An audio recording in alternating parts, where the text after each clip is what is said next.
as the Parliamentary Committee on the Waqf Amendment Bill 2024 that will undertake a study visit to Guwahati, Bhubaneswar, Kolkata, Patna and Lucknow from the 11th of November till the 14th of November. This is in connection with the examination of the Waqf Amendment Bill 2024.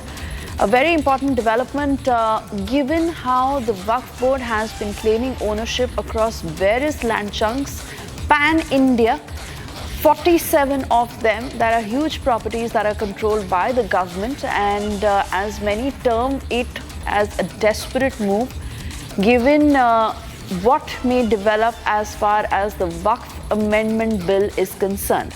We've seen the various political sides, we've seen who opposes it, who is in favor of it, but even as the JPC is to come out with a decision, this is an important development because examination across all these places will be conducted between the 11th to the 14th of November.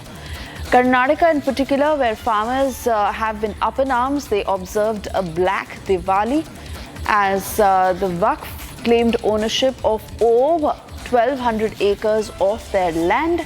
And even as we saw the kind of politics that panned out in Karnataka, this is yet another step to deciding what exactly takes shape when it comes to the Waqf Amendment Bill. That examination will be conducted between the 11th to the 14th of November.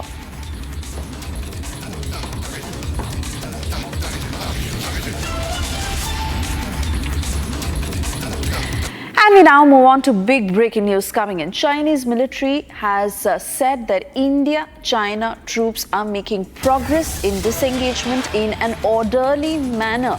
The Chinese military on Thursday said that troops of India and China are making progress in implementing the recent agreement to disengage from the friction points in the eastern Ladakh border, but declined to comment on reports that the disengagement has been completed.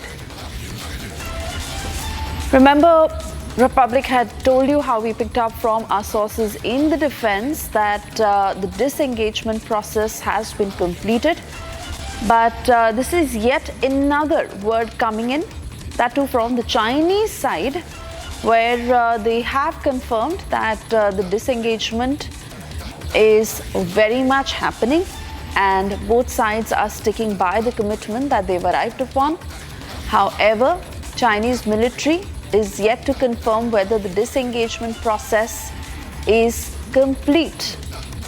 Defence Minister Rajnath Singh on the occasion of Diwali had also made that statement yesterday, where he said that both sides have arrived at this agreement and they will stick by it.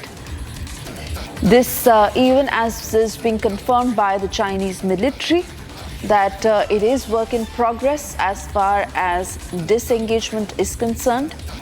Remember, it's been 4 years of the tension that existed between both sides and especially the border skirmishes after 2020, that there have been diplomatic and military level talks in order to reach the truce that both sides have.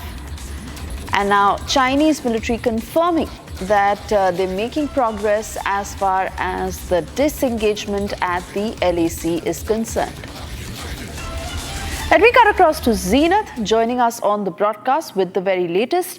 Zeenath, of course, as we picked up from our sources in the defense that confirmed the disengagement process and its completion, what is one to make of the statement coming in from the Chinese military?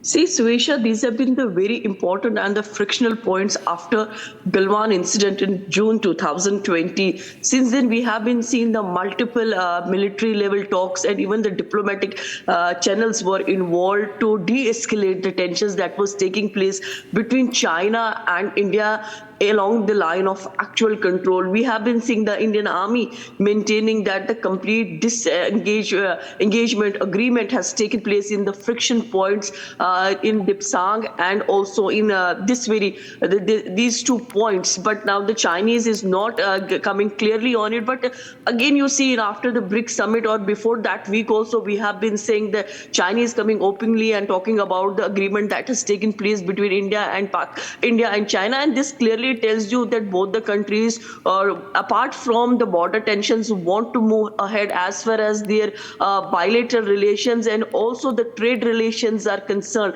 And that is why now we are seeing that this kind of agreement is taking place, which is definitely a positive sign for both the countries, as because once this engagement agreement is completed, you see the patrolling will take place. That means the India will have the same kind of status quo that was there before 2020 June, before since the incident of Galwan took place. Lot of bad things were seen between India and China along the line of actual control. But now there will be the patrolling that will take place after the verification process is done, for which the commander level, the army commanders on ground are talking, and there will be a proper modalities that will be fixed. So it is a win-win situation for India. But then India has to wait and watch and keep a radar on the Chinese and their movement, because if you go through these 2 friction points where I have been covering, you have been seeing that the tents, the makeshift tents, the army and other things were not allowing each other. But now everything will be dismantled, and this will be measured not only through manually, but also the unmanned aerial vehicles will be used to man the entire area to see what has been in the agreement. Is it put in place? It has been implemented in letter and spirit. So a lot of things are in pipeline, and it is going to be a good step for both the countries, because both these countries are progressing at a very high speed. And if this thing materializes the way we see after the BRICS summit, there was also during the BRICS summit, there was a meeting between the Indian Prime Minister and the President of China. They've been coming together after a very long time. We have seen what happened in Kazan recently, and also the military level talks, or even the diplomatic level talks, for which the External Affairs Minister Jaishankar was completely involved, to see that this step is taken so that the status quo that has maintained before 2020 June is returned to India as well as China. So far, both the countries have agreed, and this tells you that there will be, after this agreement, this engagement agreement, there will be a de-escalation of the tension. There are multiple steps that will be followed, but as of now, we see that the Indian Army sources maintaining that the complete disagreement engagement has taken place at these 2 frictional points, because that has seen the worst situation in June 2020 when the Galwan incident happened, and since then multiple forces were mobilized by the Indian Army. And if you look into the data also, to maintain these points, one soldier costs around 10 lakh rupees, which is obviously a heavy cost. But this is a border dispute that has been going on for a long time, and this is one of the largest borders, the disputed border in the entire world, where you see that India and the China are completely in confrontation. Eyeball to eyeball situation has always been there, but now the countries are coming together, because they are not only seeing the bilateral relations importance, but also seeing that the trade is important for both the countries. And Beijing has multiple investments in India as well. Oh yes, absolutely, and very rightly put, Zeenat, that India always has to keep its guard up when it comes to China, given the past history. Having said that, certainly a big achievement with regards to how the disengagement is actually happening. We continue to keep a close eye on the developments at the LAC. For the moment, we move on.